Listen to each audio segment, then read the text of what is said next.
Hello friends, cricket देख रहे हैं आप और मैं हूं आपके साथ मयंक। आज 9 जुलाई है और आज से ठीक एक साल पहले कुछ ऐसा हुआ था जिसने करोड़ों भारतीय क्रिकेट फैंस के सपने को चकनाचूर कर दिया था। हम बात कर रहे हैं एक साल पहले इंग्लैंड के मैनचेस्टर के ओल्ड ट्रैफर्ड में खेले गए एक मुकाबले की। हम बात कर रहे हैं महेंद्र सिंह धोनी के रन आउट होने वाले मुकाबले की। हम बात कर रहे हैं धोनी के रोते हुए चेहरे की। हम बात कर रहे हैं भारत के तीसरी बार विश्व कप जीतते जीतते रह जाने की। जी हाँ, हम बात कर रहे हैं विश्व कप 2019 के सेमीफाइनल मुकाबले की, जहां सबको उम्मीद थी कि सेमीफाइनल मुकाबले में भारतीय टीम जीतकर फाइनल का टिकट हासिल करेगी, लेकिन उम्मीद ही रह गई और दिल के अरमां आंसुओं में बह गए। साल 2019 में जब भारतीय टीम विश्व कप खेलने के लिए इंग्लैंड गई तो सबने यही सोचा था कि भारत तीसरी बार विश्व कप को अपने नाम करेगा, लेकिन ऐसा हो नहीं पाया। सेमीफाइनल मैच में टीम इंडिया को न्यूजीलैंड के हाथों 18 रन से करारी शिकस्त झेलनी पड़ी। हालांकि पूरे टूर्नामेंट में भारतीय टीम को जीत का प्रबल दावेदार माना जा रहा था, लेकिन जीत के अरमानों पर पानी फिर गया। रविंद्र जडेजा और MS धोनी के आउट होते ही फाइनल का टिकट न्यूजीलैंड की झोली में जा गिरा। भारत और न्यूजीलैंड के बीच जो सेमीफाइनल मुकाबला खेला गया था उसकी शुरुआत 9 जुलाई को हुई थी, लेकिन यह मुकाबला खत्म हुआ था 10 जुलाई को। दरअसल बारिश की वजह से दूसरे इनिंग्स के खेल को रोकना पड़ गया था। टॉस जीतकर कप्तान केन विलियमसन ने पहले बल्लेबाजी करने का फैसला किया। न्यूजीलैंड की टीम जब बल्लेबाजी करने उतरी तो 50 ओवर में 8 विकेट के नुकसान पर 239 रन ही बना पाई। इसके बाद बारिश की वजह से पूरे दिन के खेल को रोकना पड़ गया। हालांकि लक्ष्य ज्यादा बड़ा नहीं था। दूसरे दिन यानी 10 जुलाई को जब भारतीय टीम बल्लेबाजी करने उतरी तो पूरी टीम 221 रनों पर ढेर हो गई और इसी के साथ भारतीय टीम के विश्व कप के सफर पर फुल स्टॉप लग गया। गौर करें तो सेमीफाइनल मुकाबले में 10 ऐसे कारण निकलकर सामने आ रहे हैं जिसकी वजह से टीम इंडिया को विश्व कप के टूर्नामेंट से बाहर होना पड़ा था। क्रिकेट में आज हम आपको उन 10 कारणों के बारे में बताएंगे जिसने टीम इंडिया के विजय यात्रा को पराजय यात्रा में बदल दिया था। भारतीय टीम की हार में मौसम ने भी अपनी एक अहम भूमिका अदा की थी। 9 जुलाई को टीम इंडिया के पास जब मौका था तब बारिश शुरू हो गई। नतीजा यह हुआ कि टीम इंडिया को 10 जुलाई को मैदान पर खेलने के लिए उतरना पड़ा।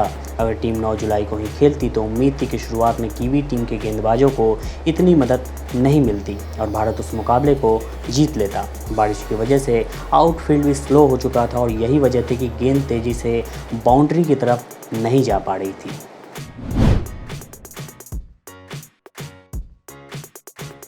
सेमीफाइनल मुकाबले में भारतीय टीम का टॉस हार जाना भी हार की दूसरी वजह थी, लेकिन भारतीय गेंदबाजी के आगे न्यूजीलैंड की टीम ने 239 रनों का स्कोर खड़ा किया था, लेकिन फिर भी टीम इंडिया इस मैच को जीत नहीं पाई। वजह थी खराब पिच, खराब आउटफील्ड और टॉस हार जाने की वजह से चेस करना।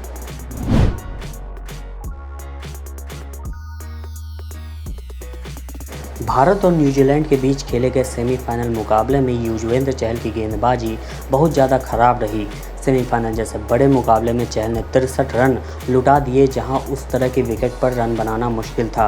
उस मुकाबले में दोनों टीमों को मिलाकर 3 स्पिनर गेंदबाज युजवेंद्र चहल, रविंद्र जडेजा और मिचेल सेंटनर खेल रहे थे। 10 ओवर में रविंद्र जडेजा ने 34 रन दिए और 1 विकेट हासिल किए। सेंटनर ने भी 10 ओवर में 34 रन दिए और 2 विकेट चटकाए। वहीं चहल ने भी 10 ओवर गेंदबाजी की, लेकिन उन्होंने पूरे 63 रन लुटा दिए। मतलब जडेजा और सेंटनर ने जितने रन 20 ओवर में दिए उतने चहल ने 10 ओवर में ही दे दिए।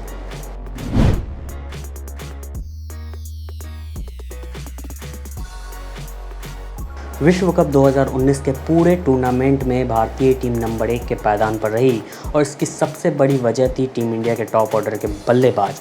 पूरे टूर्नामेंट में रोहित शर्मा, KL राहुल और विराट कोहली ने शानदार बल्लेबाजी की थी, लेकिन सेमीफाइनल मुकाबले में टीम इंडिया की यह तिकड़ी फेल हो गई और यही हार का सबसे बड़ा कारण भी रहा।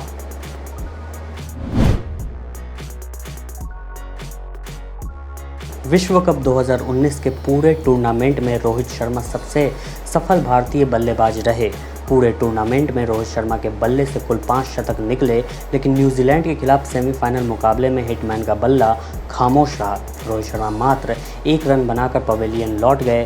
रोहित शर्मा गेंद को रोकना चाहते थे, लेकिन बाहरी किनारा लगकर गेंद सीधा विकेटकीपर के हाथों में चली गई और यहीं से शुरू हुआ विकेट गिरने का सिलसिला। रोहित शर्मा के आउट होने के बाद पूरी जिम्मेदारी केएल राहुल और विराट कोहली के कंधों पर थी, लेकिन दूसरे ओवर की तीसरी गेंद पर ट्रेंट बोल्ट ने कप्तान कोहली को अपना शिकार बनाया। कोहली 1 रन बनाकर एलबीडब्ल्यू आउट हो गए। इसके बाद तीसरे ओवर की पहली ही गेंद पर केएल राहुल भी 1 रन बनाकर पवेलियन लौट गए।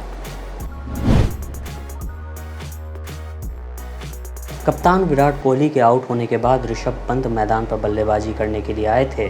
ऋषभ पंत को देखकर लग रहा था कि वो काफ़ी कॉन्फिडेंस में हैं। पंत और हार्दिक पांड्या के बीच एक अच्छी साझेदारी पनप रही थी, तो उन्होंने 47 रन की साझेदारी की, लेकिन एक बड़ा शॉट खेलने के चक्कर में पंत आउट हो गए। उस मुकाबले में ऋषभ पंत ने 32 रन की एक अहम पारी खेली थी। भारतीय टीम जब 3.1 ओवर में 5 रन बनाकर 3 विकेट पर जूझ रही थी, तब क्रीज पर बल्लेबाजी करने के लिए दिनेश कार्तिक आए। हैरानी की बात तो यह थी कि उस टूर्नामेंट में कार्तिक अपना दूसरा मैच खेल रहे थे। ऐसे में कार्तिक को धोनी के होते हुए नंबर 5 पर भेजना समझ के पड़े था। उस मुकाबले में कार्तिक ने जूझते हुए 25 गेंद पर मात्र 6 रन बनाए थे।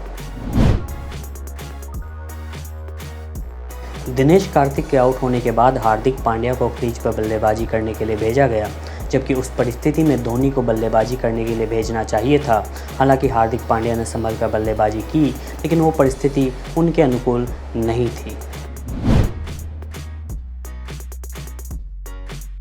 ऋषभ पंत की तरह हार्दिक पांड्या भी उस वक्त गलत शॉट खेलकर आउट हुए, जब उन्हें महेंद्र सिंह धोनी के साथ मिलकर एक बड़ी साझेदारी को अंजाम देना था। हार्दिक पांड्या के आउट होने के बाद भी 20 ओवर बाकी थे। ऐसे में हार्दिक पांड्या को उस समय शॉट खेलने की ज़रूरत नहीं थी।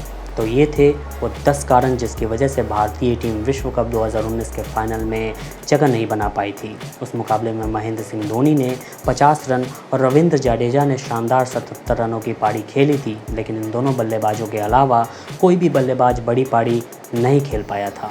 अंत में जाते जाते आप सभी के लिए एक रोचक जानकारी। क्या आप जानते हैं पहला अंतर्राष्ट्रीय मैच कब और किस देश के बीच खेला गया था? शायद ही आप जानते होंगे कि पहला अंतर्राष्ट्रीय मैच 1844 में यूनाइटेड स्टेट्स और कनाडा के बीच खेला गया था।